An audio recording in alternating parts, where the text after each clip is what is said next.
A Werewolf Shifter Romance, written by Amelia Hart. Chapter 1. Scars and Silence. The hot iron pressed against Iris's forearm before she could pull away, and the scent of burning flesh mingled with the cloying perfume that always clung to Lucinda's chambers. She bit down on her tongue hard enough to taste copper, refusing to give the Luna the satisfaction of hearing her cry out. Blocked wolves carried a muddled scent, like rain over cold ash. A nose could miss it. A court could dismiss it. Hiding had been easy because her own body did most of the hiding. "Clumsy girl," Lucinda said, her voice dripping with false concern as she lifted the heated metal rod. "You really should be more careful when you're styling my hair. What if you had burned me instead?" Iris kept her eyes downcast, amber gaze fixed on the polished stone floor. "Forgive me, my lady." Through the ornate mirror, she caught Lucinda's reflection. Golden hair cascading in perfect waves, ice-blue eyes glittering with something cold and hungry. Beautiful, cruel, and utterly untouchable in her position as Luna of the Valdrin pack. The burn on Iris's arm throbbed in time with her heartbeat, joining the constellation of scars that mapped nearly 5 years of torment across her skin. "You're forgiven," Lucinda purred, reaching back to pat Iris's cheek with deceptive gentleness. Her fingers lingered just long enough to press against an old bruise. "Just try not to disappoint me again." The words carried layers of threat that only Iris could hear. To anyone else, Lucinda Fairmont Valdron was the picture of grace. A Luna who embodied everything a pack could want in their alpha's mate. Poised, elegant, devoted. But here, alone in these chambers, the mask slipped away to reveal the monster beneath. Iris resumed her work with steady hands despite the fresh wound. Her fingers moved through the familiar motions of braiding and pinning, creating the elaborate style Lucinda demanded for tonight's gathering. The Luna would descend those grand stairs looking radiant, would smile sweetly at Alpha Godric when he returned from patrol, would charm the visiting dignitaries with her wit and warmth. And Iris would remain invisible, as she had learned to be. The memory came unbidden, as it often did in moments of pain. She was 14 again, crouched in the corner of a small cottage while shadows moved through the darkness outside. Her mother's hand pressed against her mouth, muffling any sound. "Stay quiet, little wolf," her mother had whispered. Amber eyes, so like Iris's own, bright with terror. "No matter what happens, you survive. Promise me." Iris had nodded, tears streaming down her face as she made a promise she would spend the next 10 years keeping. The rogues had come in the deep hours before dawn, their scents wrong and wild, carrying the stench of madness and blood. Her father had shifted immediately, his brown wolf launching toward the door with a snarl that shook the rafters. Her mother had followed, white fur erupting across her skin as she joined her mate in desperate defense. Iris had tried to shift for the first time that night, had felt her wolf surge forward, desperate to protect, to fight, to survive. But the sight of her father's throat being torn open, her mother's agonized howl as she fell, had shattered something fundamental inside her. The transformation had seized halfway through, pain exploding through every nerve as her body tried and failed to complete the change. The rogues had left her there, thinking her just another human casualty, not worth the effort. She had lain among the bodies of her parents until dawn, her wolf trapped and screaming inside her, blocked by trauma too severe for her young mind to process. For 3 days she had wandered, half mad with grief and hunger, until she collapsed near the walls of Stronghold Valdrin. Mabel had found her. The old cook had been gathering herbs in the forest when she stumbled upon the girl's unconscious form. Most would have seen just another orphaned human, but Mabel's keen eyes had caught the amber tint in Iris's eyes, had recognized the faint scent of wolf beneath the dirt and blood. "Poor lamb," Mabel had murmured, gathering Iris into surprisingly strong arms. "What horrors have you seen?" The cook had smuggled her into the castle kitchens, had fed her broth and bread, had asked no questions when Iris remained silent for weeks. Eventually, the girl had spoken, had shared the truth in broken whispers. She had a wolf, but it was trapped inside her, unreachable, broken. "Best not to mention that to anyone, dear," Mabel had advised gently. "Shifters who can't shift proper, well, They're treated worse than humans who never had a wolf at all. Safer for everyone to think you're just a foundling without the gift. So Iris had become invisible. She worked in the kitchens for 6 years, silent and efficient, learning to read the moods of the castle's inhabitants, learning to anticipate needs before they were spoken, learning to survive. She had been 20 when everything changed. It was the spring of her 6th year at Stronghold Valdrin, when Alpha Godric had married Lucinda Fairmont. The union had been political. Everyone knew that. The Fairmont territory controlled valuable trade routes, and their alliance strengthened Valdrin's position against rival pacts. The Alpha had done his duty, as leaders always did. Lucinda had arrived like a winter storm wrapped in silk and smiles, and within months the castle staff had learned to tread carefully around her. But she saved her cruelest treatment for those who could not fight back, who had no power to challenge her. The incident that sealed Iris's fate had been absurdly simple. Alpha Godric had returned early from a border patrol, striding into the kitchens with dust on his boots and weariness in the set of his broad shoulders. His dark hair had been tied back, revealing the strong line of his jaw beneath his neat beard, and his gray eyes had swept the room with the natural authority of a leader assessing his domain. For 3 seconds, just 3, his gaze had landed on Iris as she bent over a cutting board. Their eyes had met, and something in his expression had shifted. Recognition, perhaps, or simply curiosity about the quiet kitchen girl with the unusual amber eyes. 3 heartbeats that had changed everything. Lucinda had been standing in the doorway, had witnessed that brief exchange, and her pretty face had gone cold. The Luna had smiled at her husband, had taken his arm with practiced grace, but her ice-blue eyes had found Iris across the room. The next morning, Lucinda had demanded that the girl with the odd eyes be reassigned as her personal attendant. That had been 4 years and 9 months ago. Mabel had tried to intervene once, 3 years into Iris's service. The old cook had gone to a trusted guard, had whispered concerns about the suspicious injuries that kept appearing on the Luna's attendant. The guard had vanished the next day, reassigned to a dangerous border post. A young servant girl who had been friendly with Iris had disappeared entirely shortly after. The message had been clear. Interfere, and people died. So Mabel had learned to offer what help she could in secret. Extra food hidden in Iris's sleeping quarters. Healing salves left where she would find them. Silent companionship in the pre-dawn hours when Iris's duties allowed her brief moments of respite. It was the only kindness Iris knew in a world that had forgotten her. "There," Lucinda said, admiring herself in the mirror. "Adequate work, I suppose. Now fetch my blue gown, the sapphire one." "Yes, my lady." Iris moved to the wardrobe, each step measured and careful. Her arm still burned where the iron had seared her skin, but she had learned long ago how to function through pain, how to hide the trembling in her hands, the tears that threatened when the abuse became too much to bear. Inside her chest, something stirred. Her wolf, trapped and silent for 10 years, pressed against the cage of her trauma. It howled soundlessly, desperate for freedom, yearning to break through the barriers that kept it chained. But Iris pushed it down, as she always did. The world had no place for broken shifters. No mercy for those who couldn't complete their transformation. Better to be thought human and powerless than to reveal her defect and face worse scorn. She had made a promise to her mother, all those years ago in the darkness.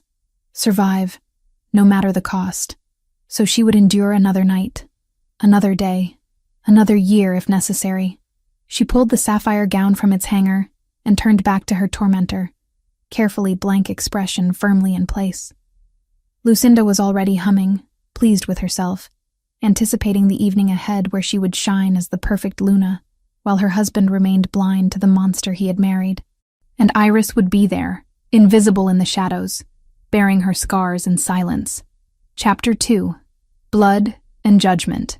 The drums of war had finally silenced along the northern border, leaving Godric Valdrin with nothing but the weight of victory and the hollowness that always followed battle. 3 weeks ahead of schedule, he guided his warriors back through the mountain passes toward home, eager to wash the stench of death from his skin and sleep in his own bed for the first time in months. The setting sun painted the stone walls of Stronghold Valdrin in shades of amber and gold as they approached. Beautiful, he supposed. Though beauty had become a foreign concept during 5 years of a marriage that felt more like a political contract than a union of souls. Lucinda would be there, playing the dutiful Luna, and he would play the returning hero. They had both become exceptional actors. What Godric didn't expect was the scream that echoed through the castle corridors as he dismounted in the courtyard. Iris's hand shook as she fastened the final clasp on Lucinda's sapphire gown.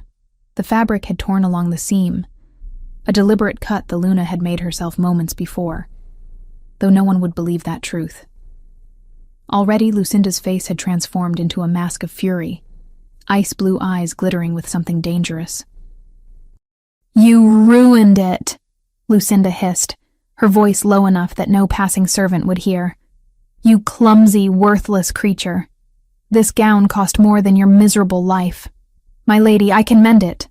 "Silence!" The word cracked through the air, and then Lucinda's hand was in her hair, yanking Iris's head back with vicious force. "You think I don't see what you are? What you've always been? A threat." Iris's vision blurred with tears she refused to shed. "Please, I've done nothing. You exist." "That's enough." The first strike of the leather whip caught Iris across the shoulders, tearing through her thin dress and splitting skin. She gasped, more from shock than pain. Lucinda had never been this brazen, this careless about leaving marks that might be seen. The Luna was losing control, and that terrified Iris more than the beating itself. The second strike landed across her back.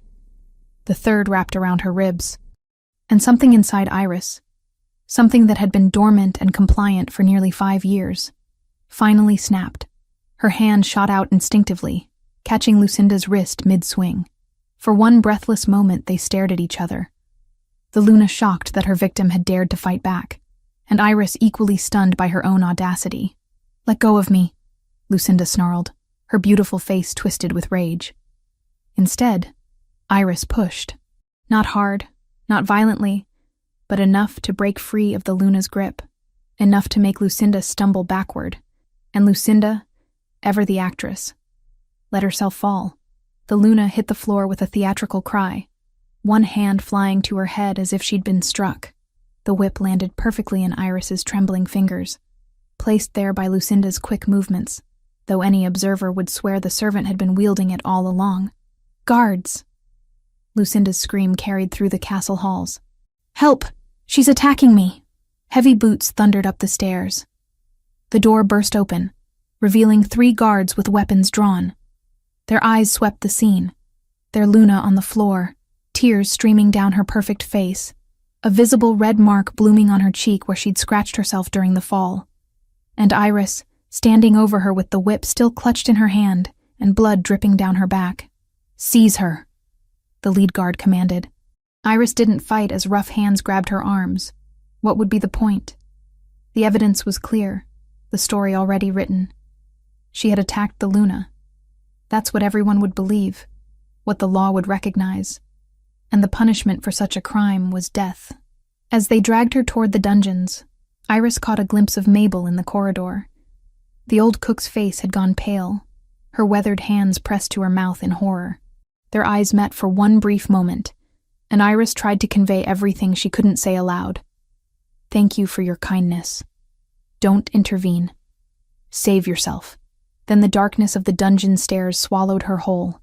Godric was halfway to his chambers when Oswin intercepted him, the beta's weathered face grave with concern.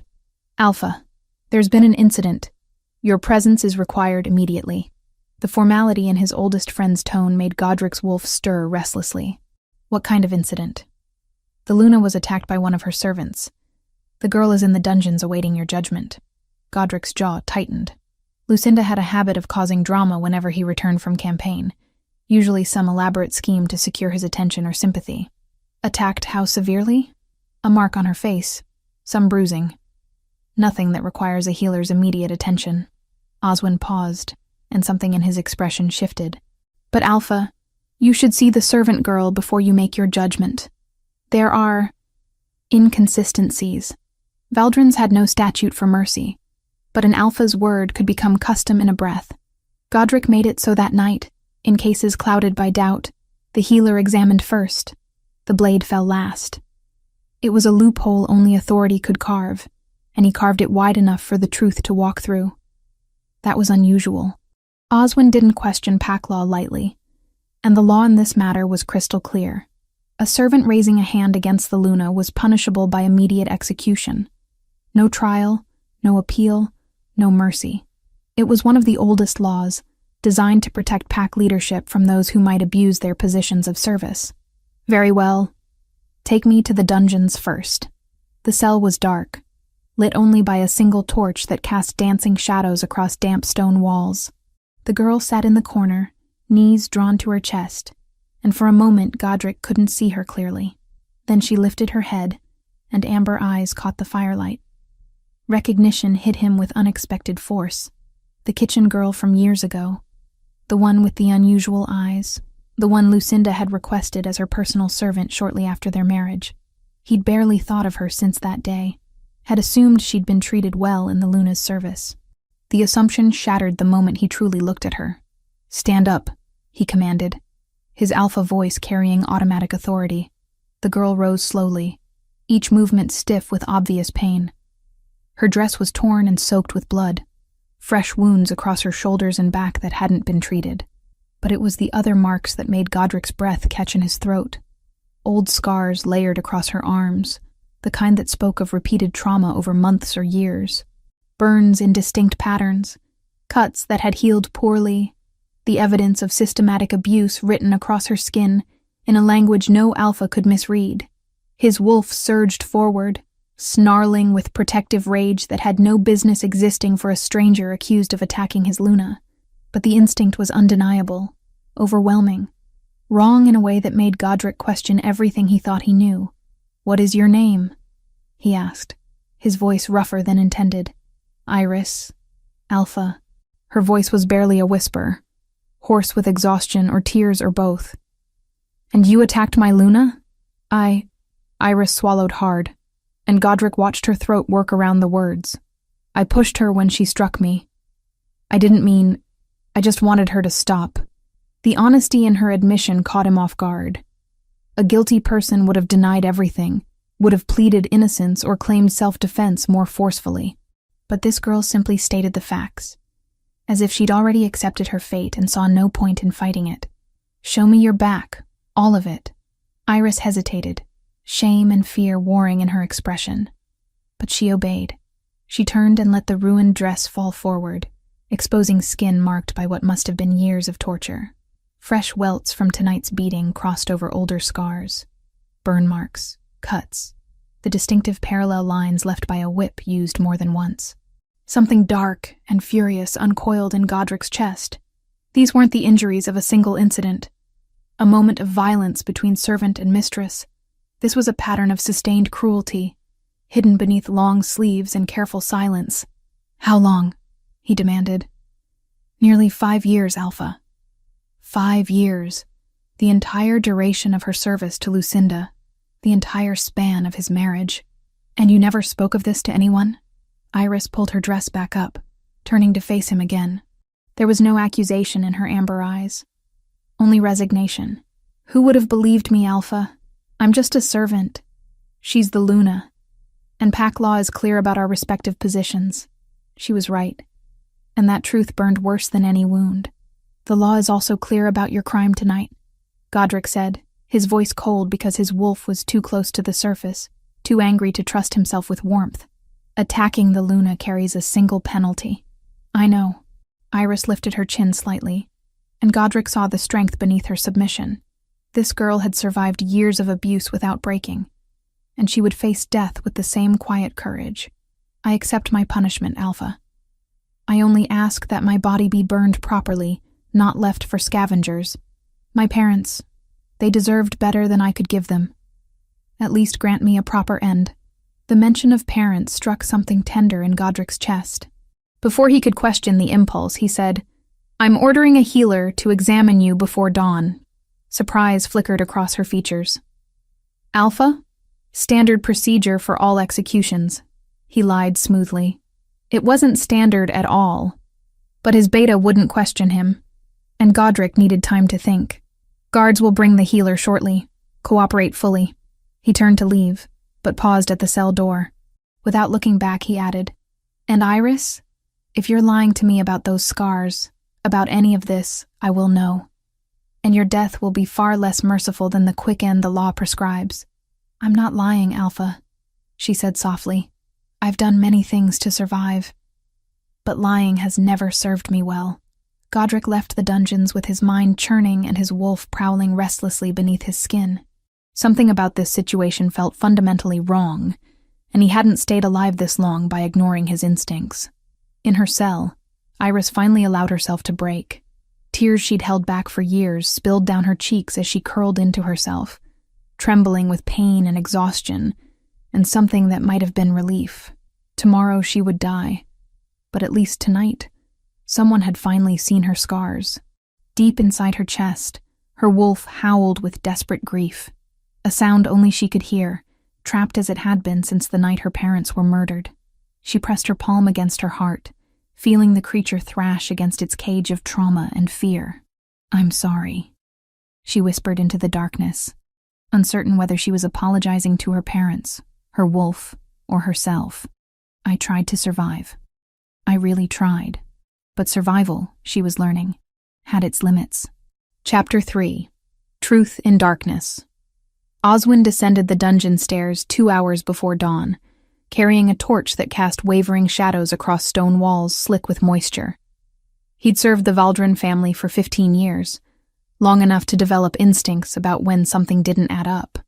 And tonight, nothing about this situation felt right. The girl sat exactly where Godric had left her, knees drawn to her chest, amber eyes reflecting the torchlight when she looked up. She didn't flinch at his approach, didn't scramble backward or plead for mercy, just watched him with the wary stillness of someone who had learned long ago that begging accomplished nothing. "The Alpha ordered a healer to examine you," Oswin said, unlocking the cell door. "But I wanted to speak with you first, off the record." Iris tilted her head slightly. "Why?" "Because I've been beta to this pack for long enough to recognize when evidence doesn't match the crime." He stepped inside, keeping his distance to avoid spooking her. "Your injuries are fresh. The Lunas are superficial, yet you're the one facing execution. That's how the law works," Iris said quietly. "Servants don't strike their betters, regardless of provocation." "Provocation." Oswin crouched down to her eye level, studying the marks visible on her arms in the firelight. "Tell me about these scars. The old ones." For a long moment she said nothing. Then, so softly he almost missed it, "What does it matter? I'll be dead by morning anyway. It matters because I've served this pack since before you were born, girl. And I've never known Alpha Godric to execute someone without being certain of their guilt. He's ordered the healer to document your injuries. That's not standard procedure. That's an Alpha looking for reasons to question his own judgment." Something flickered in Iris's expression. Hope, perhaps, or simply disbelief that anyone in power might actually care about the truth. Her hands trembled as she wrapped her arms tighter around her knees. "If I tell you," she whispered, "and nothing changes, then I've betrayed my silence for nothing. But if I stay quiet, then I die having never spoken my truth." She looked up at him, amber eyes bright with unshed tears. "Which way leads to less regret, Beta Oswin? The truth always leads to less regret, even when it hurts." So Iris told him everything. She spoke of 4 years and 9 months of systematic torture, of burns and cuts and beatings that came whenever Lucinda felt threatened or bored or simply cruel. She described how the Luna's mask never slipped in public, how witnesses were silenced through threats or disappearances, how isolation had become her only protection against worse abuse. "She saw the Alpha look at me once," Iris said, her voice hollow with exhausted honesty. "Just once, years ago, for maybe 3 seconds. And she decided I was a threat that needed to be broken." Oswin's jaw clenched. He'd suspected Lucinda was cold, calculating, more interested in power than partnership. But this level of systematic cruelty spoke to something darker than mere political ambition. "Why didn't you report this?" "Surely someone—" "Mabel tried once, 3 years ago." Iris's fingers dug into her arms. The guard she spoke to was transferred to the most dangerous border post the next day. A servant girl who'd shown me kindness disappeared that same night. The message was clear. Speak up, and people die. That tracked with what Oswin knew of Lucinda's methods. The Luna had always been skilled at manipulating circumstances to her advantage, at making problems vanish before they could become threats to her position. There's something else, Iris added, and her voice dropped even lower. Something I've never told anyone except Mabel, and she only knows because she found me when I first came here. Oswin waited, sensing they were approaching the heart of whatever mystery surrounded this girl. I'm not human, Iris said. I have a wolf. I've always had one, but it's been trapped inside me since I was 14 years old, since the night rogues murdered my parents and I watched them die. The confession hung in the air between them, weighted with years of silence and shame. I tried to shift that night, she continued, staring at her hands as if they belonged to someone else. Tried to transform, to fight, to save them, but the trauma was too severe. My body began the change, and then seized halfway through, the most agonizing pain I've ever felt. My wolf got stuck, trapped behind the fear and grief. I've never been able to complete a transformation since. Oswin's breath caught. A shifter with a blocked wolf was rare, tragic, and according to pack prejudice, considered defective. Such individuals were treated worse than humans who'd never had the gift at all. No wonder she'd hidden it. Why tell me this now? Because if I have a confirmed wolf, even a broken one, I have legal rights a human servant doesn't. Iris lifted her chin with fragile dignity. Maybe not enough to save my life, but enough to demand a proper investigation. And maybe, just maybe, that investigation will reveal what the Luna really is beneath her pretty mask. Clever girl, Oswin thought with grudging admiration. Even facing death, she was thinking strategically, trying to protect others from suffering the same fate. If I can prove you have a wolf, he said slowly, everything changes. You'd have the right to challenge the Luna's account, to demand trial by combat if you chose. But I need evidence, and I need it before dawn. You could demand trial by combat, Oswin said. With a wolf that won't surface? Iris's mouth twisted. That's not a trial. That's execution dressed for court. Godric's answer was iron. Then we build a different kind of trial, one made of witnesses and ledgers and scars. The healer will be able to sense it. Blocked doesn't mean absent, just unreachable. Oswin rose to his feet, decision crystallizing. Stay here. Say nothing to anyone else until I return.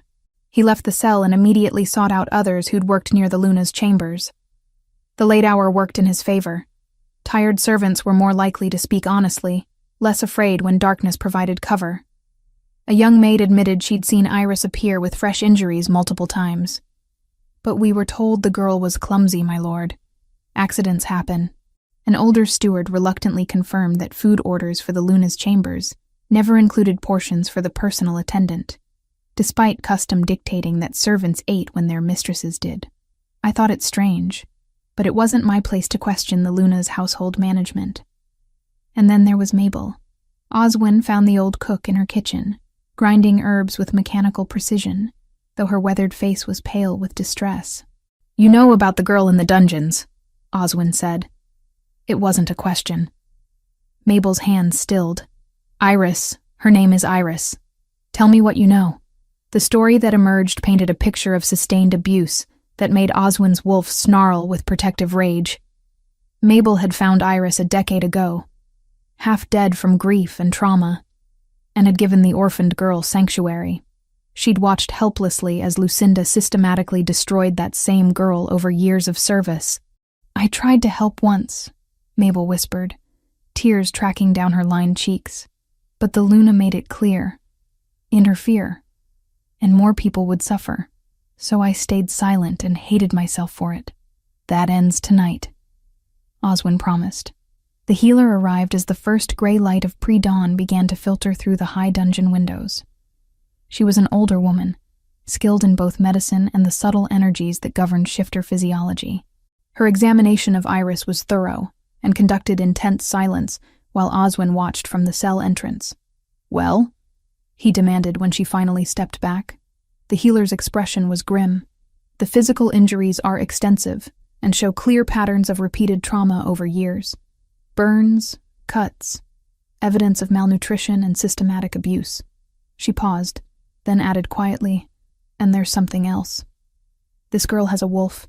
Iris's eyes widened in shock, as if even she hadn't quite believed it would be detectable. "The wolf is blocked," the healer continued, "trapped behind severe psychological trauma. But it's there, strong and vital, pressing against barriers this girl erected to protect herself from pain she couldn't process. She is absolutely a shifter, Beta Oswin. Just one who's been unable to complete her transformation. Everything changed in that moment. Pack law was absolute about one thing. Shifters had rights that humans did not. Iris wasn't just a servant who'd attacked the Luna. She was a pack member with a confirmed wolf, entitled to proper investigation and the possibility of trial by combat if she chose to challenge her accuser. Oswin wasted no time. He gathered his evidence, the testimonies, the healer's findings, the documentation of Iris's injuries, and carried it directly to Godric's chambers as the sun broke over the mountains. The Alpha was already awake, staring out his window with the look of a man who'd spent the night wrestling with impossible decisions. He turned as Oswin entered, and his gray eyes were stormy with barely contained emotion. "Tell me you found something," Godric said. "Tell me there's a reason to question what seems obvious." "There are dozens of reasons, Alpha." Oswin laid out everything he'd discovered, watching his friend's expression darken with each revelation. "The girl has been tortured for years. Multiple witnesses confirm it, and the healer has confirmed she's a shifter with a blocked wolf, which means she has legal rights we cannot ignore." Godric's hands clenched into fists. "Bring her to my private chambers, not the audience hall. I want no witnesses to this conversation until I understand exactly what's happening in my own territory." When Iris was brought before him an hour later, washed and dressed in clean clothes but still bearing the evidence of her injuries, Godric forced himself to truly see her, not as a servant, not as an accused criminal, but as a person who might have been failed by everyone around her, including him. "Show me," he commanded, his voice rough. "Show me everything the Luna did to you." Iris hesitated, shame warring with self-preservation in her amber eyes, but she obeyed. Removing the simple tunic she'd been given to reveal skin marked by years of calculated cruelty. Fresh welts from last night's beating crossed over old scars, burn patterns that spoke of hot irons deliberately pressed to flesh, cuts that had been inflicted with precision rather than passion, the evidence of torture that had been methodical and sustained. Godric's wolf surged forward with a snarl that rattled his ribcage. The sound escaped his throat involuntarily. A low, threatening growl that spoke of violence barely leashed. His eyes flashed gold as the beast fought for dominance, desperate to protect this girl who carried wounds that made even a hardened warrior want to tear someone apart. Iris stumbled backward, her amber eyes going wide with pure terror. She hit the wall and slid down, arms coming up to shield her head in a gesture that spoke of long conditioning. She expected violence from figures of authority, expected pain from those with power. That broke something in Godric's chest. "I'm not going to hurt you," he said, forcing his wolf back down, making his voice as gentle as he knew how. "Iris, look at me. I'm not going to hurt you." She peeked at him through her arms, trembling, and Godric saw what he should have seen years ago. A victim who'd survived through silence, who'd learned that submission was the only path to staying alive. "Tell me everything," he said softly. "And this time, I'll listen." Chapter 4. Protective Instincts. Godric forced his breathing to steady, pushing his wolf back down with effort that left him trembling. 5 years of marriage to a woman he'd thought cold but civilized. And all the while she'd been torturing an innocent girl in his own castle. The rage that burned through him was volcanic, barely contained beneath years of alpha discipline. "I'm sorry," he said again, softer this time. "Iris, I give you my word. I will not harm you. But I need you to trust me enough to answer my questions honestly." She lowered her arms slowly, amber eyes still wary but no longer quite so terrified. "What do you want to know, Alpha?" "Everything. From the beginning." So she told him. Not just about the beatings and burns, the starvation and isolation, but about the 10 years before that. About parents who'd loved her, who'd tried to protect her from rogues in the night. About watching them die while her wolf screamed to be freed. only to seize halfway through transformation and trap itself behind walls of trauma she couldn't break down. Mabel found me 3 days later, Iris said quietly. I was half dead, barely conscious.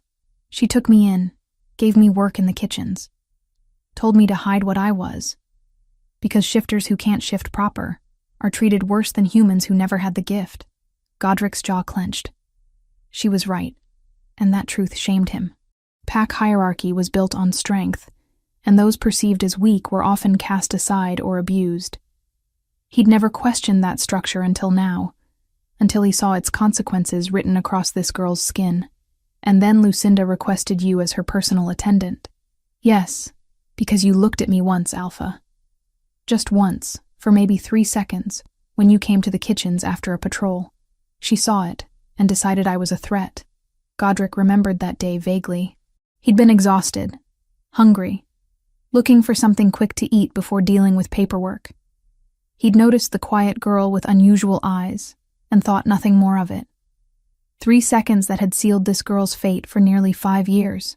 She was wrong, he said roughly. You were never a threat to her position. I barely even remembered you existed. Something painful flickered across Iris's face. I know. That's what made it worse, I think. She destroyed me for years over a glance that meant nothing. Godric stood abruptly, needing to move before his control shattered completely. He walked to the window, staring out at the mountains beyond. You're not going to die today. The execution is cancelled. You're being placed under protective custody while I investigate these claims fully. Alpha. That's not a request, Iris. It's an order. He turned back to her, forcing his voice to gentle despite the fury churning in his gut.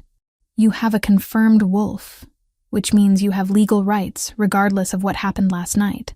I'm going to use those rights to buy time for a proper investigation. But the Luna,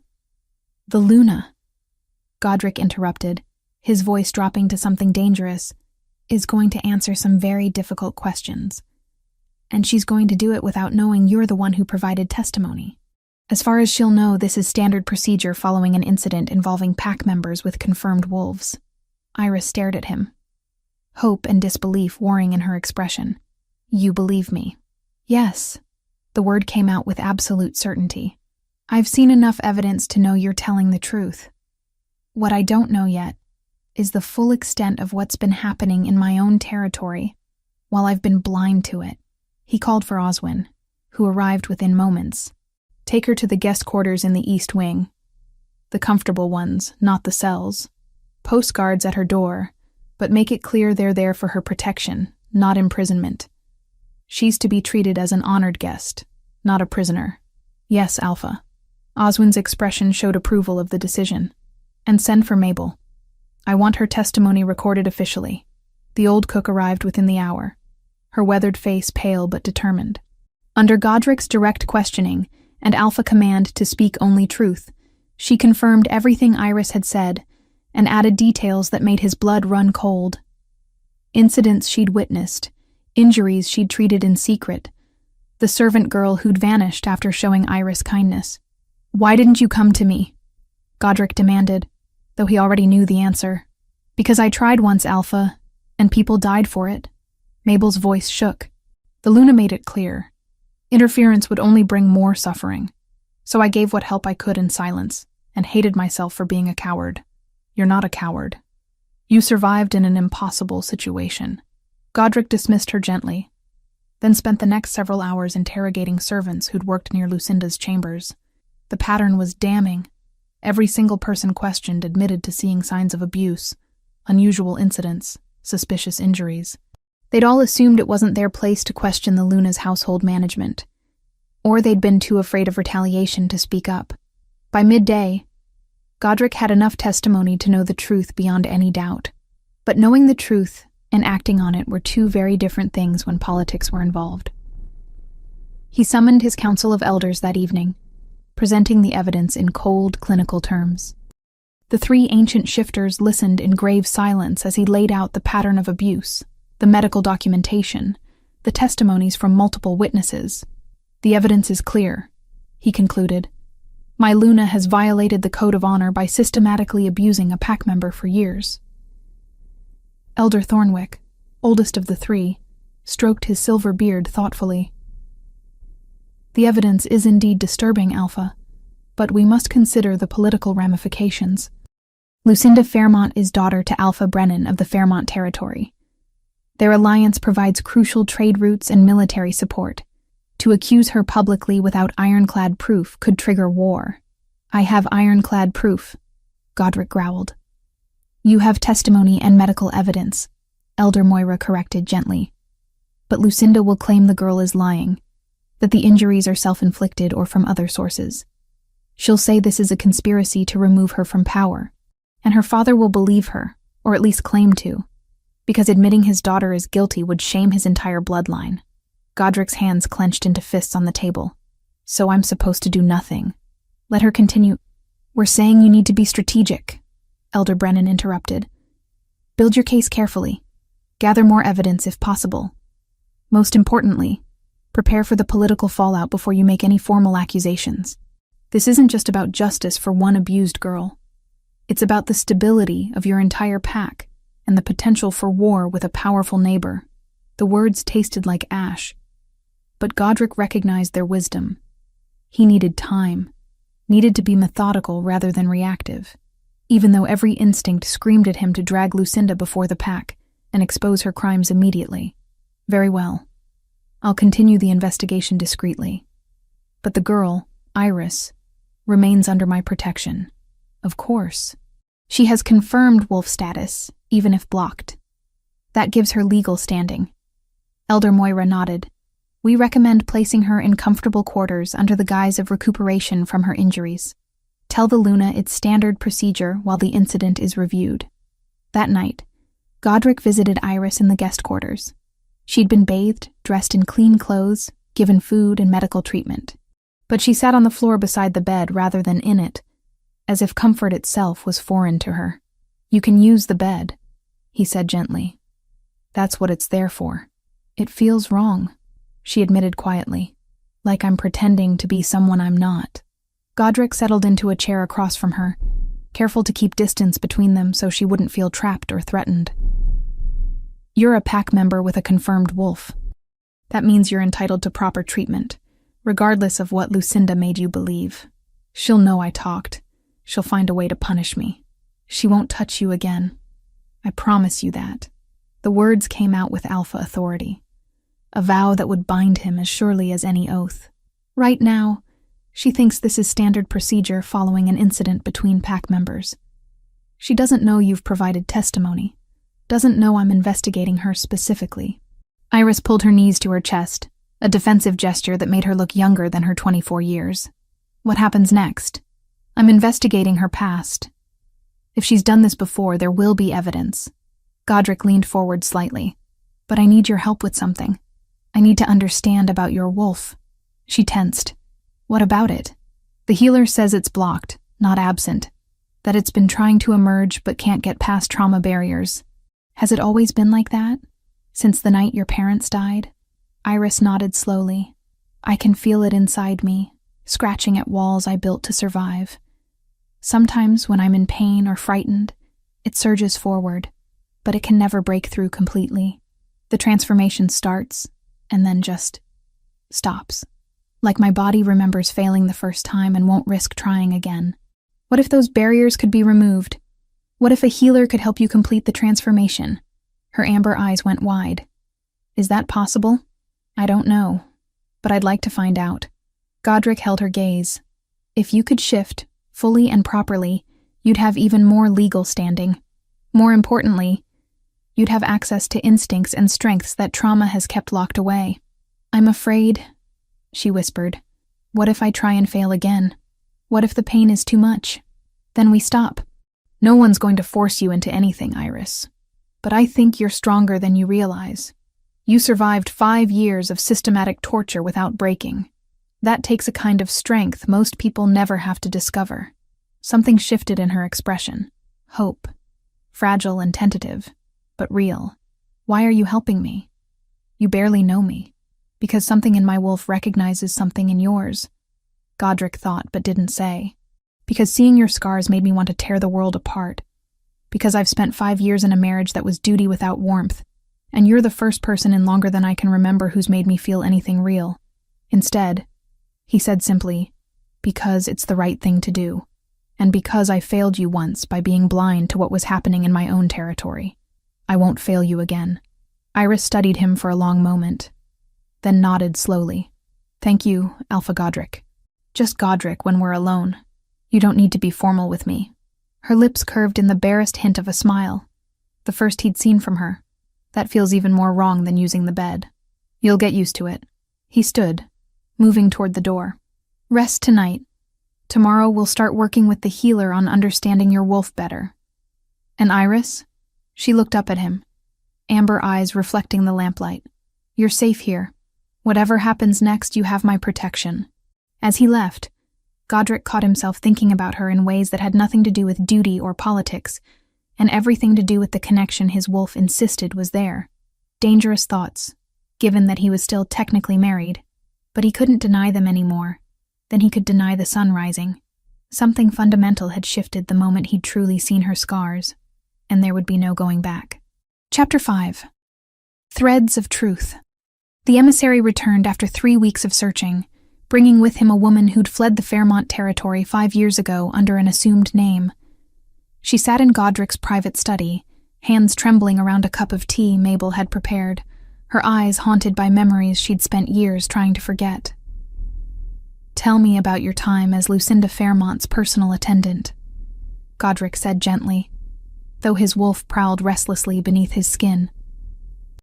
The woman, called Nessa, took a shaky breath. I served her for 8 months before I ran. She was meticulous in her cruelty. Never left marks that would show in public. Always had explanations ready for any injury someone might notice. Her voice cracked. The burns were her favorite. She said they taught proper respect.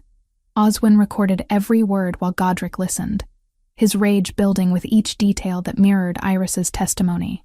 When Nessa finished, he had her account formally witnessed by the council elders in secret. Combined with the previous evidence, the pattern was undeniable. But Lucinda was Alpha Brennan Fairmont's only daughter. Accusing her publicly without ironclad proof and careful political maneuvering could spark war between territories. Godric needed to be strategic, even when every instinct screamed at him to drag his wife before the pack and expose her crimes immediately. So he continued his investigation discreetly, consulting with the elders about divorce proceedings while maintaining the facade of normalcy with Lucinda. She believed the incident with Iris had been resolved, that the servant was simply recuperating before facing punishment. Meanwhile, Godric found himself spending hours in the guest quarters where Iris stayed. Officially, I'm concluding my investigation, he told her one evening, settling into the chair across from where she sat by the window. But truthfully, I just wanted to see how you're healing. Iris looked up from the book Mabel had brought her, surprise flickering across her face. Why? Because I care about your well-being. The words came out more honest than he'd intended. Is that so difficult to believe? Yes. She set the book aside. People in power don't typically care about broken servants, Alpha. Godric, he corrected. And you're not broken. You're a survivor. Something softened in her amber eyes. Over the following days, their conversations deepened. She told him about her parents, her father's patient teaching, her mother's gentle humor, the way they'd made their modest cottage feel full of warmth and safety. He shared about the pressures of leadership, the loneliness of political marriages, the weight of decisions that affected hundreds of lives. Did you love her? Iris asked one night. When you married Lucinda? Godric considered lying, but something about Iris demanded honesty. No. I respected the alliance she represented. I hoped affection might grow with time. But there was always something cold beneath her beauty. Something I told myself was just aristocratic reserve. He met her gaze. I was wrong, and my blindness cost you years of suffering. You couldn't have known. I should have. A good alpha knows what happens in his own territory. The healer began working with Iris on her blocked wolf, using techniques designed to help trauma survivors reconnect with their shifter nature. Godric attended the sessions, ostensibly to understand the medical aspects, but truly because he couldn't stay away. He watched her face contort with concentration, as she tried to push past mental barriers that had protected her for a decade. watched her eyes flash amber when her wolf surged forward before slamming against invisible walls, watched her cry in frustration when the transformation ceased halfway through, leaving her gasping on the floor. "I can't," she sobbed after one particularly difficult session. "It's been too long. The damage is permanent." Godric knelt beside her without thinking, one hand hovering near her shoulder, but not quite touching. "May I?" She nodded, and he carefully pulled her against his chest, feeling her tremble with exhaustion and disappointment. His wolf hummed with contentment at her nearness, at the rightness of comforting her. Something shifted in his chest, a recognition that went deeper than attraction or sympathy. "You'll get there," he murmured into her hair. "I have faith in you, even if you don't." Iris pulled back slightly, looking up at him with eyes that held something he couldn't quite name. "Why does it matter so much to you? Whether I can shift or not? Because you matter to me," he thought, but couldn't say. "Because my wolf recognizes yours even through the barriers. Because you're starting to feel necessary in ways that terrify me. Because everyone deserves to be whole," he said instead. Their faces were close, breath mingling in the space between them. Godric felt the magnetic pull, saw the way her pupils dilated, caught the subtle shift in her scent that spoke of attraction. It would be so easy to close that distance, to taste her lips, He pulled back abruptly, standing and putting necessary space between them. "I should go. It's late." Confusion and hurt flashed across Iris's face before she schooled her expression. "Of course. Thank you for your help, Alpha." The formality stung, but he deserved it.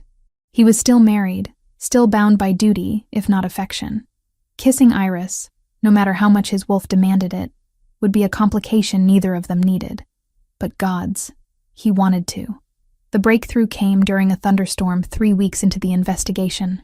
Rain pounded against the castle walls, while lightning illuminated Iris's quarters in stark flashes.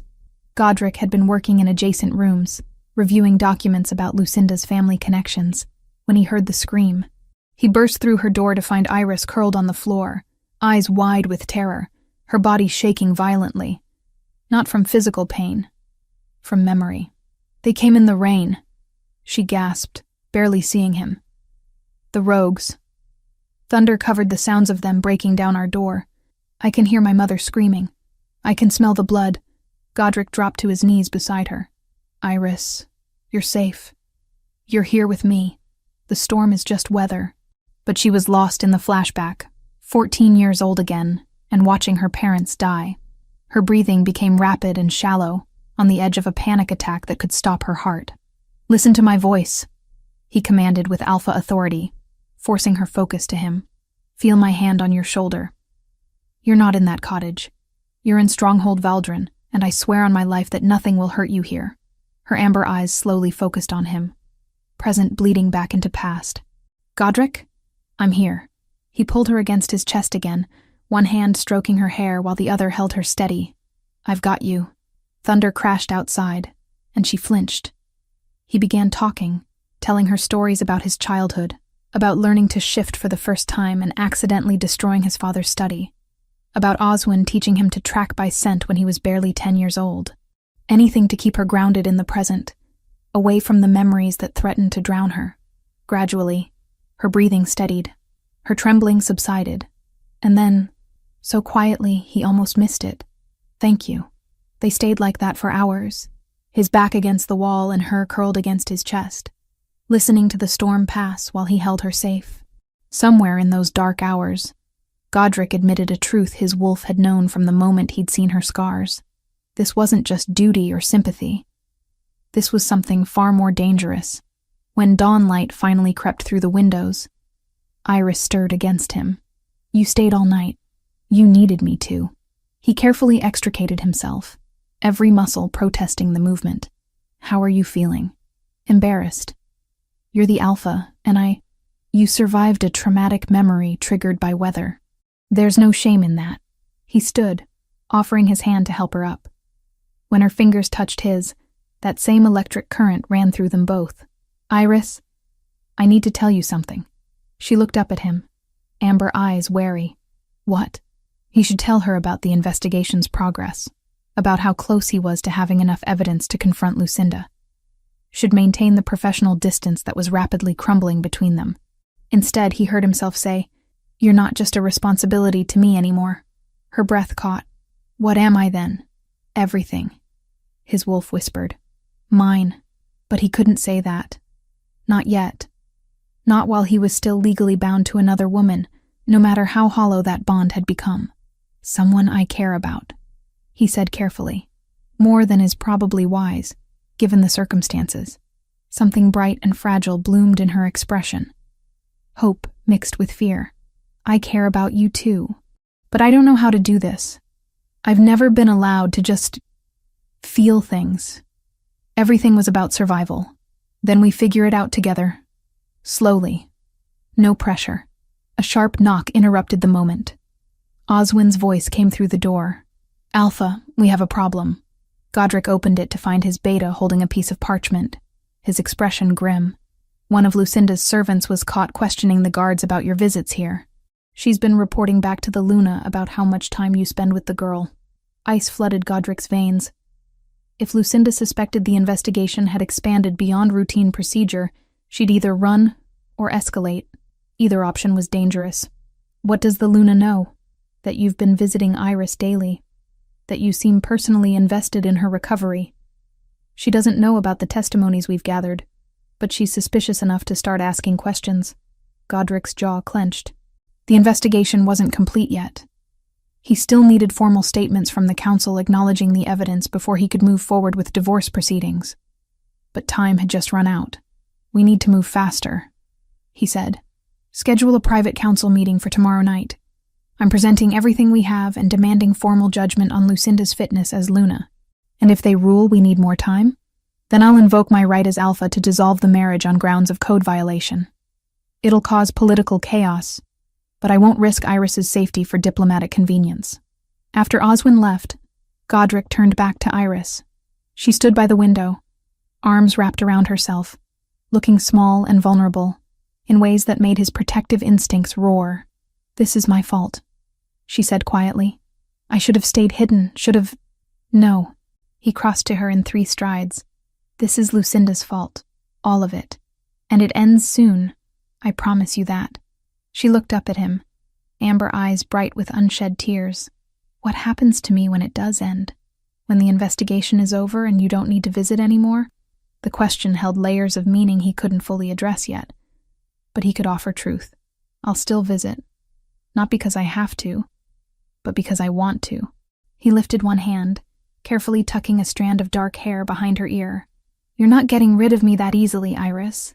Her smile was small, but genuine, and Godric found himself memorizing it, the way it softened her whole face, the glimpse of the woman she might become once she was truly free of fear. Tomorrow, he'd face the council. Tomorrow, he'd begin the formal process of removing Lucinda from power. But tonight, he'd make sure Iris knew she wasn't alone anymore. Chapter 6. The mask falls. The summons arrived at dawn, carried by riders bearing the Fairmont crest. Godric broke the seal with steady hands while Oswin watched, both knowing what it would contain before the parchment unrolled. Alpha Brennan Fairmont demands resolution of the incident involving his daughter within 5 days. Godric read aloud. He expects either the servant's execution or substantial financial compensation for the insult to his family's honor. Failure to comply will result in severed trade agreements and withdrawal of military support. Oswin's expression darkened. They're threatening war without saying the words directly. Because they know I can't afford open conflict right now. The northern border is still recovering from recent battles. Godric set the letter down with deliberate care. But I also can't execute an innocent woman or pay blood money for crimes she didn't commit. What will you do?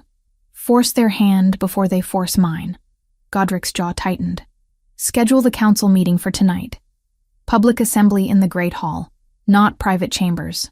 I want witnesses to everything that happens. What Godric didn't know was that Lucinda had already discovered fragments of his investigation. Her network of informants had finally pieced together enough to realize she was in danger.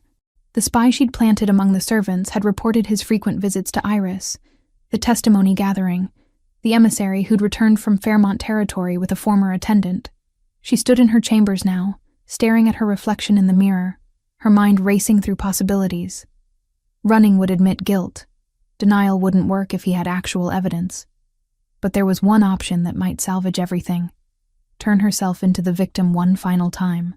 The poison she'd acquired from a traveling merchant sat in a small vial on her dressing table, just enough to make her violently ill without killing her, combined with the antidote she'd taken an hour ago. If she collapsed during the council meeting, if she could frame it as the servant girl's final revenge, then all of Godric's evidence would mean nothing against the immediate proof of attempted murder. She smiled at her reflection, ice-blue eyes calculating. She'd played this game for 5 years. One more performance wouldn't be difficult. The great hall filled as evening approached. Council members took their positions at the high table, while pack members crowded into the space, drawn by rumors of important proceedings. Iris remained in her quarters under guard. Godric had insisted she stay away from the assembly for her own protection. Lucinda made her entrance with perfect timing, dressed in sapphire silk that matched her eyes, her golden hair arranged in elaborate braids. She moved through the crowd accepting sympathies for her ordeal, playing the brave Luna who'd survived an attack by a deranged servant. "My lords, my ladies," Godric's voice rang out across the hall, instantly commanding silence. "We gather tonight to address serious matters regarding pack law and the responsibilities of leadership." Lucinda took her seat at his side, the picture of composed nobility. But Godric noted the slight tension in her shoulders, the way her eyes darted to the guards positioned throughout the hall, his most loyal warriors, chosen specifically for tonight. 3 weeks ago, an incident occurred that seemed straightforward, Godric continued. My Luna was allegedly attacked by her personal attendant. Pack law regarding such crimes is clear, but what appeared simple has revealed corruption that threatens the foundation of our territory. Murmurs rippled through the assembly. Lucinda's fingers tightened on the arms of her chair, though her face remained serene. I have spent these weeks investigating not just the incident, but the pattern of behavior that led to it. What I discovered demands justice. He gestured to Oswin, who stepped forward with a stack of documents. Testimony from multiple witnesses. Medical evidence. Accounts from previous attendants, all painting a picture of systematic abuse spanning years. Alpha, surely you're not suggesting... Lucinda began, her voice carrying perfect confusion and hurt. I'm not suggesting. I'm stating facts backed by evidence that will be presented to this council for formal judgment. Godric's gray eyes were cold as winter stone. But first, I invoke my right to question the accused directly. Lucinda's mask slipped for just a moment, a flash of calculation in her eyes, before she schooled her expression back to innocent bewilderment. Accused? Godric? What is this really about? Is it her? Her voice dropped to something hurt and vulnerable. The servant girl. You've been visiting her daily. The whole castle knows. Is this some elaborate excuse to... To what? Expose a monster wearing my wife's face? Godric leaned forward. Tell me, Lucinda, how many of your personal attendants have disappeared or died under mysterious circumstances? The council has those numbers. Would you like me to share them? The hall went utterly silent.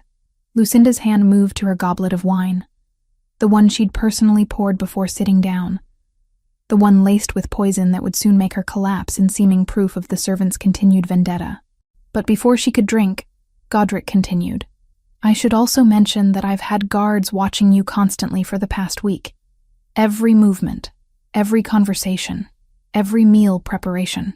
Lucinda froze, the goblet halfway to her lips. Drink, Godric commanded with alpha authority that made even the strongest wolves in the room shift uncomfortably. If you're innocent, you have nothing to fear from wine you poured yourself. She set the goblet down carefully. I'm simply not thirsty. Then you won't mind if we have it tested. He nodded to a guard who stepped forward and took the goblet, along with checking your chambers for whatever antidote you took earlier. The color drained from Lucinda's face. Around them, pack members whispered in shock and confusion, trying to understand what was unfolding. You set a trap, she whispered, true fear showing now. I prepared for the only move you had left. Did you really think I wouldn't anticipate you'd try to poison yourself and blame Iris one final time?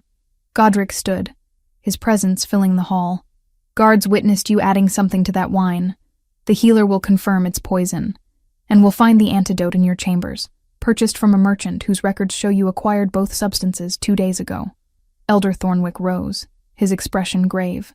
"Alpha, these are serious accusations. If true, they're true." A guard captain stepped forward. "I personally witnessed the Luna adding powder to her wine cup before entering the hall. I was prepared to intervene if she'd attempted to drink it." Lucinda's composure shattered completely. She launched to her feet, ice-blue eyes blazing with fury that transformed her beautiful face into something ugly. "You dare judge me? I am Luna of this pack, daughter of Alpha Brennan Fairmont. That girl was nothing, a broken servant who deserved every moment of pain I gave her." The admission rang through the hall, damning in its clarity.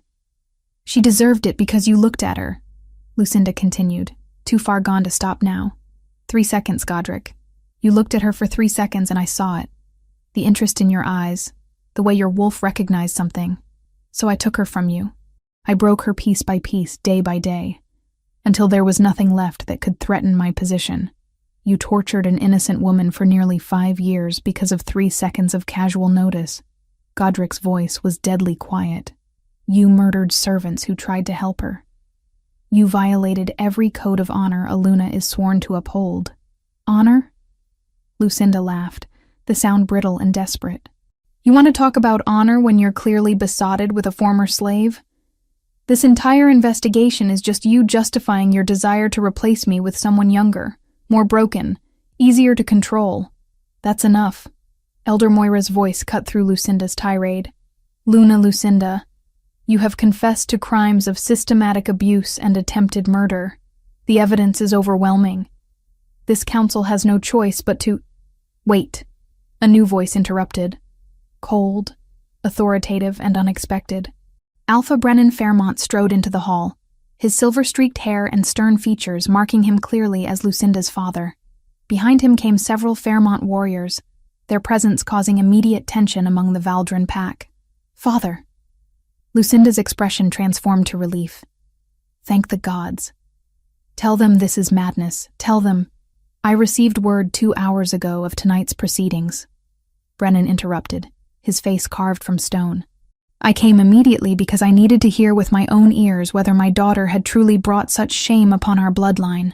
He approached the high table, and Godric noted how the older Alpha's eyes didn't quite meet Lucinda's desperate gaze. I heard her confession, Brennan said quietly. Every word. I was waiting outside the hall to make a proper entrance, and instead, I heard my daughter admit to years of torture, to murder, to betrayal of the Luna's sacred duties. He finally looked at Lucinda, and his expression held nothing but cold disappointment. You are no child of mine. Father, no. The Fairmont family hereby severs all ties with Lucinda Fairmont Valdrin. We disavow her actions, her crimes, and her very existence. She speaks only for herself, not for our territory or our bloodline. Brennan turned to Godric. Alpha Valdrin, on behalf of my territory, I formally apologize for the monster we sent to your lands. We offer no defense of her actions, and will not contest whatever judgment you pass. The political maneuvering was brilliant in its cruelty. By disowning Lucinda publicly, Brennan saved his family's reputation and eliminated any justification for war. He'd sacrificed his daughter to protect his territory's standing. Lucinda stood frozen, betrayed by the very father she'd relied on to shield her from consequences. You're abandoning me? You abandoned honor. You abandoned decency. You brought shame upon everything our family stands for. Brennan's voice was flat. Final. Whatever happens to you now, you've earned. Elder Thornwick rose with grave formality. Lucinda Fairmont, formerly of Valdrin, this council finds you guilty of systematic abuse of a pack member, of murder through negligence and intent, of violation of the Luna's code of honor, and of attempted poisoning with malicious intent. You are hereby stripped of all titles, all rights, and all protection under pack law. You are banished from this territory, effective immediately. Any wolf who harbors you shares your punishment. Godric stood, his next words carrying the weight of Alpha command. Furthermore, I invoke my right to annul, by the old law, Elder Moira intoned. A union without the mark or answering bond is a contract, not a mating. Then let the contract be torn, Godric said. There was never a bond to break, only vows she poisoned. This marriage on grounds of fraud. You concealed your true nature, violated your sacred vows, and betrayed everything a mate bond should represent. We were never truly wed, only legally bound. That bond is now severed. Lucinda swayed, her world crumbling around her. Where am I supposed to go? You can't just... You should have thought of that before you destroyed innocent lives. Godric gestured to the guards. Remove her from my sight. Give her 1 horse, basic supplies, and escort her to the border. After that, she is no longer our concern. As guards approached, Lucinda's mask reformed one final time, fury and hatred replacing desperation. She looked at Godric with pure venom. You'll regret this. The broken girl you're protecting will never be whole enough to be Luna. She'll fail you just as I apparently failed to kill her properly. The only thing I regret, Godric said softly, is that it took me so long to see you for what you truly are. They dragged her from the hall, her screams of fury echoing off stone walls, until distance finally muted them. The assembled pack remained in shocked silence, processing everything they'd witnessed. Alpha Brennan approached Godric privately. I didn't know. For what it's worth, I truly didn't know what she was capable of. But you knew she was cold. Calculating. You sent her here knowing a political marriage wouldn't require warmth. Yes, Brennan admitted. I thought that was simply her personality. I didn't realize it masked something darker. He paused. The girl, Iris, will she receive compensation? She'll receive justice and protection, and every resource needed to heal from what your daughter did. Godric's eyes were hard. Our alliance is intact only because you acted honorably tonight. Don't test my mercy further. After Brennan left, Godric immediately went to Iris's quarters. She stood at the window, having heard the distant commotion, but not knowing what transpired. It's over, he said simply. She turned, amber eyes wide. What happened? Lucinda confessed. In front of the entire pack, she admitted everything. Her father disowned her publicly. The council banished her. The marriage is annulled. He crossed to her in 3 strides. You're free, Iris. Truly free. The words seemed to take a moment to penetrate. Then her legs gave out, and Godric caught her before she hit the floor, holding her as she finally broke. Great, racking sobs that had been held back for nearly 5 years spilling out all at once. It's over, he repeated, his hand gentle in her hair. She can never hurt you again. I promise. Chapter 7. Healing and Union. 2 weeks after Lucinda's banishment, Iris woke to sunlight streaming through windows that faced east, warming the guest quarters she still occupied. She stretched carefully, testing the limits of healing flesh. The physical scars were fading under the healer's ministrations, accelerated by her shifter nature once she stopped living in constant stress. But the deeper wounds would take longer. Good morning, Mabel's voice called through the open door. The old cook entered carrying a breakfast tray laden with food, more than Iris could eat in 3 meals, but Mabel insisted on compensating for years of forced starvation. The Alpha asks if you're feeling well enough for training today. Training. The word still felt foreign. Godric had arranged for a veteran warrior to teach her self-defense, claiming every pack member should know how to protect themselves. But Iris understood the deeper purpose. Learning to fight back was part of reclaiming power that had been stolen from her. Tell him yes, Iris said, surprising herself with the eagerness in her voice. The Council of Elders had begun pressuring Godric about securing a new Luna within days of the annulment. Political marriages were proposed with alarming frequency. Alliances that would strengthen trade routes, settle border disputes, demonstrate Valdrin's continued power despite the scandal. Godric refused every single suggestion. I will choose my own mate when I'm ready, he told Elder Thornwick with finality that brooked no argument. The pack is stable. Our alliances remain intact. There is no urgency that justifies another loveless political arrangement. What he didn't say, but what his wolf knew with absolute certainty, was that he'd already found his mate. She just needed time to heal before he could court her properly. He visited Iris daily, always careful to maintain enough distance that she wouldn't feel pressured or trapped. They talked about everything and nothing: pack politics, her progress with the healer, memories of her parents, his frustrations with elderling interference. The connection between them deepened with each conversation, comfortable in ways his marriage had never been. The healer wants to try something different tomorrow, Iris told him one evening as they sat in the castle gardens. 3 weeks had passed since Lucinda's banishment, and Iris was finally comfortable enough to venture beyond her quarters. She thinks if I can connect with the memory of my parents, the good memories, not just the trauma, it might help unlock my wolf. How do you feel about that? Iris pulled her knees to her chest. A gesture Godric had learned meant she was processing something difficult. Terrified, but also hopeful. I've spent 10 years trying to forget that night. Maybe it's time to remember everything else instead. I'll be there if you want me to be. Or I can stay away if that's easier. She looked at him, amber eyes reflecting the setting sun. I want you there. The session 3 weeks after Lucinda's banishment was the most intense yet. Iris sat cross-legged on the floor of the healer's workspace, Godric in a chair behind her, close enough to provide comfort, but not so close he'd distract her. Tell me about your mother, the healer prompted gently. Not about how she died, about how she lived. Iris's voice was barely a whisper at first. She used to sing while she worked. Old songs from her grandmother's pack. I didn't understand all the words, but the melody was beautiful. Her eyes drifted closed.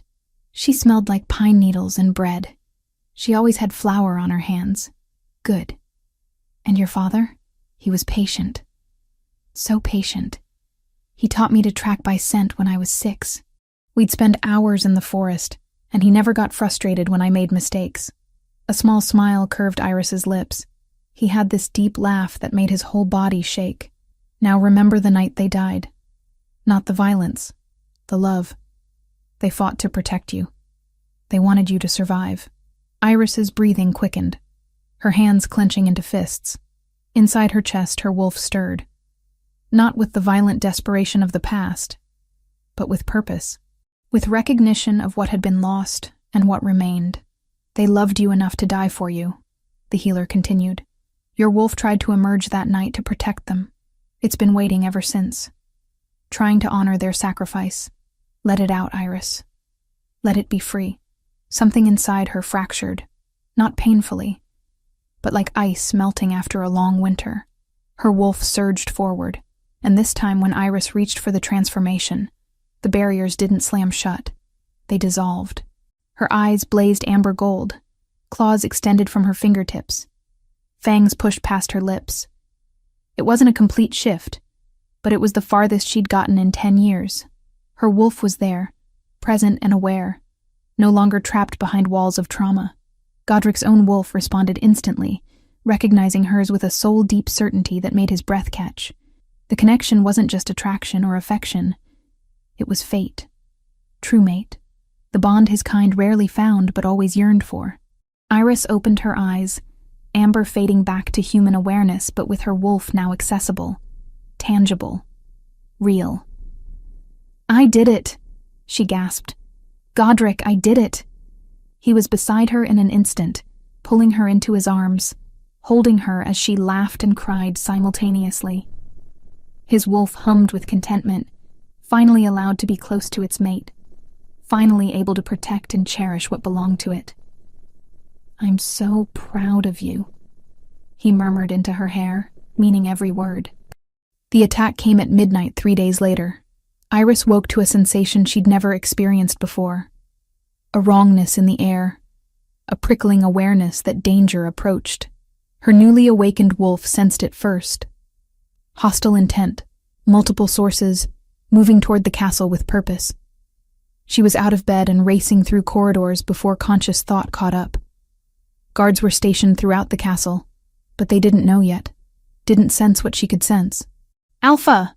She burst into Godric's chambers without knocking, finding him already half awake, responding to some instinct of his own. There are intruders, at least 6, maybe more, coming from the east side. They mean harm. Godric didn't question how she knew. He simply acted, sending out the mental call that would rouse his warriors, pulling on weapons and armor with speed born of experience. Within minutes, the castle defense mobilized. The attackers were mercenaries, hired by someone wealthy enough to want revenge even after Lucinda's banishment, whether sent by the former Luna herself or by Fairmont relatives seeking to erase the scandal's witnesses. It didn't matter. They were skilled, well-armed, and had infiltrated farther than they should have been able to. But they hadn't counted on Iris's newly awakened abilities. The rare gift her bloodline carried, the capacity to sense malicious intent, to feel danger before it struck, gave Valdrin's forces just enough warning to intercept the attack before it reached vulnerable areas. The battle was brief and brutal. Oswin led the defense with tactical precision while Godric himself took down the mercenary leader. When dawn broke, 6 attackers lay dead, and 3 were captured for questioning. Pack members gathered in the courtyard as the prisoners were secured, their voices buzzing with questions and fear. Then someone noticed Iris standing beside the Alpha, her amber eyes still carrying flecks of gold, her posture no longer submissive but straight with quiet confidence. "She saved us," a young guard announced. "She sensed them coming before any of us knew." Murmurs spread through the crowd. The girl they'd dismissed as a broken servant had proven herself more valuable than any of them could have imagined. Respect, grudging but real, replaced the pity and dismissal they'd shown before. That evening, Godric called a full pack assembly. Iris stood at his side, no longer hidden or protected, but presented as his equal. The entire territory gathered in the Great Hall, tension crackling through the air. "You all know what happened last night," Godric began, his alpha voice carrying to every corner. "We were attacked by mercenaries seeking revenge for Lucinda's exposure. We survived because of one person's courage and gifted foresight." He turned to Iris, his expression softening. "Iris has proven herself worthy of respect, of honor, of a place in this pack that goes far beyond what anyone expected." He dropped to one knee before her, and the hall went utterly silent. "Iris, you are my true mate. My wolf has known it since the moment I truly saw you, and my heart has learned it in the weeks since. I'm asking you now, in front of witnesses. Not because protocol demands it, but because I want you to have the choice Lucinda never gave you." He took her hand gently. "Will you be my Luna? Not out of duty or politics, but because we choose each other?" Tears spilled down Iris's cheeks, but her voice was steady. "Yes." The pack erupted in cheers, not universal, but genuine from those who mattered. The claiming ceremony happened that night under the full moon, with pack witnesses and the council's blessing. Godric's bite marked her throat, her own teeth breaking his skin in the reciprocal claim that made them equals. When they came together in the privacy of his chambers, when the bond sealed completely, Iris's wolf finally broke free entirely. The full transformation she'd been denied for 10 years surged through her. Painful, yes, but transcendent. Her bones reshaped, fur erupted across her skin, and for the first time since she was 14, she stood on 4 legs as a complete shifter. Her wolf was smaller than Godric's, sleek and dark with amber eyes that gleamed with intelligence and hard-won strength. She wasn't the largest or most powerful shifter in the pack, but she was whole. Finally, blessedly whole. Godric's wolf nuzzled against hers, a gesture of tenderness that made her heart swell. They ran through the forest that night, 2 wolves moving as one, the bond between them singing with rightness. When they returned to human form at dawn, tangled in his bed with the first light creeping through windows, Iris touched the claiming mark on her throat with wonder. "I never thought I'd have this," she whispered. "Family, love, freedom." "You have all of it now," Godric promised, pulling her closer. "And I will spend every day making sure you never forget it." Chapter 8. Luna Ascendant. 6 months had reshaped everything. Iris stood at the head of the council table, her dark hair pulled back in a practical braid, rather than the elaborate styles Lucinda had demanded. The morning sun streaming through tall windows caught the Luna's mark on her throat, Godric's claiming bite, silvered with age but still visible. A badge of honor she wore proudly. "The harvest reports show improvement," Elder Thornwick said, sliding parchment across the polished wood. "Your reforms to the servant housing have increased productivity significantly. When people feel valued, they work harder. Iris studied the numbers with satisfaction. 3 months ago, she'd instituted sweeping changes to how the castle staff were treated. Proper sleeping quarters instead of cramped cells. Regular meals with adequate portions. A formal complaint system that allowed any servant to appeal directly to her or Godric if they were mistreated by their assigned families. Most controversially, she'd mandated monthly health examinations for all castle staff. The healer now screened for signs of abuse, malnutrition, or neglect. Any supervisor found harming those under their care faced immediate removal and potential banishment. The older pack members had grumbled about coddling servants. But the younger generation, those who'd witnessed Lucinda's fall, understood the message. Power without accountability was tyranny, and their Luna would tolerate neither. "There's one more matter," Elder Moira added carefully. "We've received word from the Eastern Territories. Lucinda was spotted attempting to secure a position in Alpha Garrett's household." Iris's hand instinctively moved to her abdomen, a protective gesture she'd developed over the past weeks. And he rejected her application the moment he verified her identity. Her reputation precedes her now. No respectable alpha will risk the scandal of harboring someone with her documented history. Good, Iris thought but didn't say. She'd spent enough energy on Lucinda. The woman was someone else's problem now. Or more likely no one's problem, wandering as a rogue with nowhere to belong. Exactly the fate she'd inflicted on so many others. "Thank you for the update, Elder Moira. Is there anything else requiring immediate attention?" When the council shook their heads, Iris dismissed them with the easy authority she'd grown into over months of practice. Leadership wasn't about commanding through fear or manipulation. It was about listening, adapting, and making decisions that served the collective good rather than personal ambition. She found Godric in the training yards, working through combat drills with a group of young warriors. Even after years of marriage, the sight of him made her breath catch. All controlled power and lethal grace. His dark hair tied back, and his beard neat despite the exertion. He sensed her presence immediately, as he always did. Their mate bond humming with awareness. "Luna," he greeted formally for the benefit of the trainees, but his gray eyes warmed with affection meant only for her. "We're working on defensive formations. Would you care to demonstrate the detection technique?" This had become routine. Iris's rare gift, the ability to sense hostile intent before it manifested physically, made her an invaluable teacher. She'd spent the past months training scouts and guards to recognize the subtle signs she detected instinctively. "Positions!" she called out, and the young warriors scrambled to comply. For the next hour, Iris guided them through exercises designed to sharpen their awareness. She'd learned that her gift wasn't entirely unique. Other shifters possessed rudimentary versions of the same ability. With proper training, they could develop enhanced threat detection that made Valdrin's defenses nearly impenetrable. When the session ended, Godric caught her hand as they walked back toward the castle. The healer sent word. "She'd like to see you this afternoon." Iris's other hand moved to her stomach again, the secret she'd been carrying for 3 weeks pressing against her awareness. "I already know what she'll say." Godric stopped walking, turning to face her fully.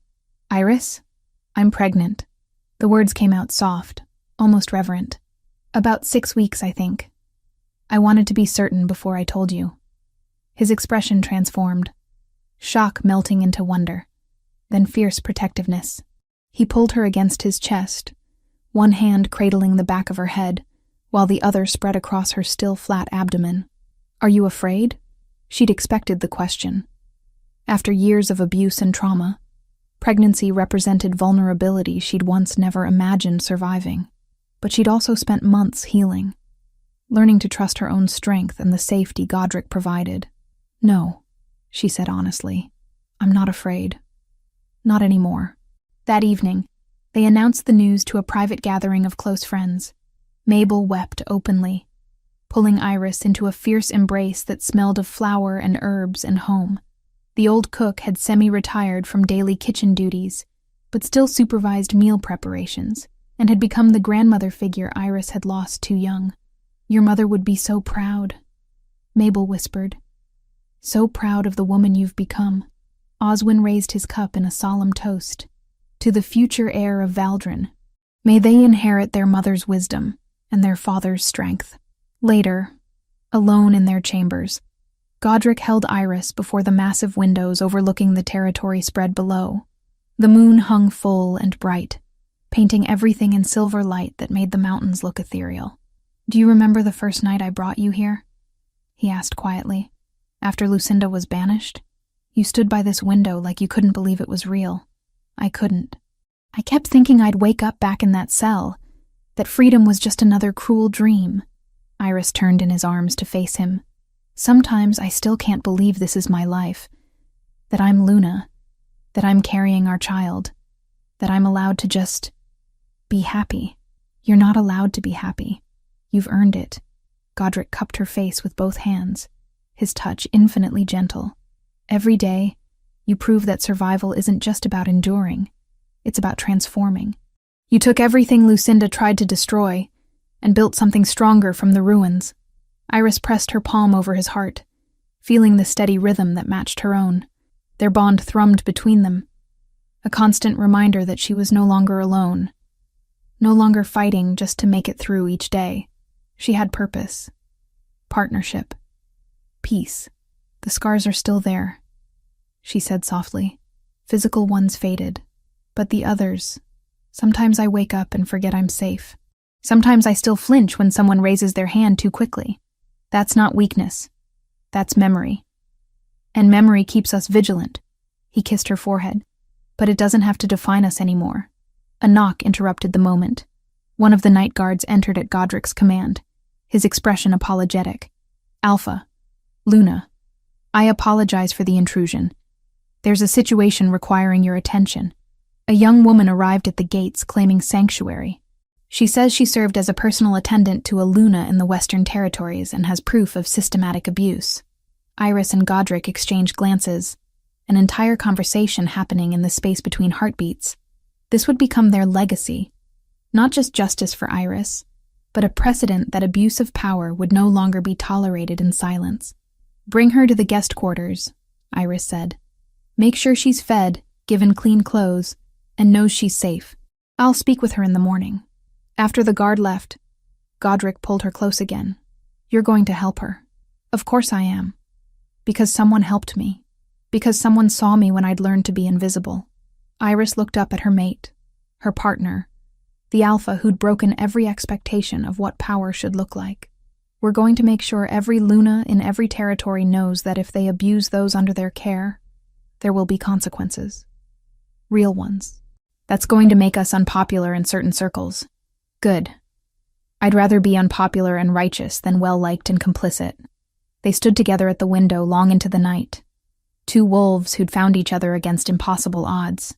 Iris thought about the girl she'd been 6 months ago, broken, terrified, convinced she deserved the suffering inflicted upon her.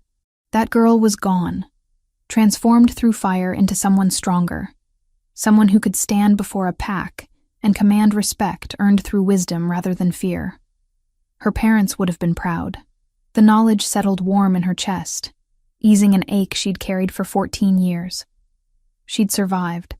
More than that, she'd thrived. The promise she'd made to her dying mother, survive no matter what, had been kept in ways neither of them could have imagined. Iris's wolf stirred contentedly inside her, no longer trapped or silent, but an integral part of who she was.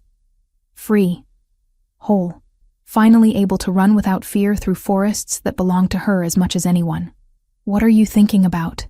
Godric asked, sensing the shift in her emotions through their bond. "That scars tell stories. Mine say I survived a monster wearing a beautiful face. That I was broken and learned to heal. That I was caged and earned my freedom." She placed both hands over her abdomen, where new life grew, and that our child will grow up knowing their mother was strong enough to transform pain into purpose.